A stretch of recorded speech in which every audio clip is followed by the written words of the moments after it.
हिंदी सिर्फ भारत में नहीं बल्कि कई देशों में बोली जाती है।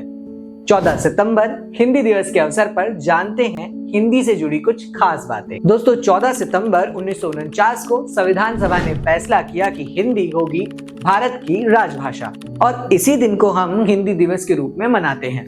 लेकिन हिंदी की कहानी इससे कहीं बड़ी है। ये भाषा सिर्फ भारत में ही नहीं बल्कि Fiji, Mauritius, Nepal, Guyana, Trinidad, Suriname और दक्षिण अफ्रीका के कई देशों में भी बोली जाती है।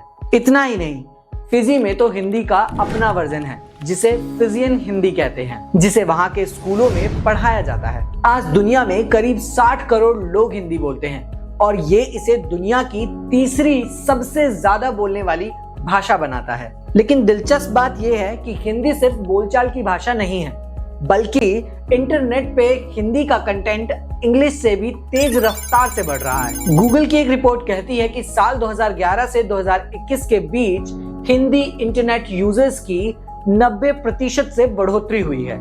हिंदी की खूबसूरती है कि आप इसमें कबीर के दोहे भी पढ़ सकते हैं और प्रेमचंद की कहानियां भी, और इसी में मजेदार मीम भी बना सकते हैं। यानी कि इसमें संस्कृति की गहराई भी है और गली मोहल्ले का ठहाका भी। तो सवाल ये है कि जब दुनिया हिंदी को अपना रही है तो हम इसे कम क्यों आंकें? हिंदी सिर्फ हमारी मातृभाषा नहीं, हमारी पहचान भी है और शायद इसीलिए कहा गया है, हिंदी है हम, वतन है हिंदुस्तान हमारा। तो अपने दोस्तों के साथ इस वीडियो को शेयर कर उन्हें भी बताएं हिंदी से जुड़े ये अमेजिंग फैक्ट्स।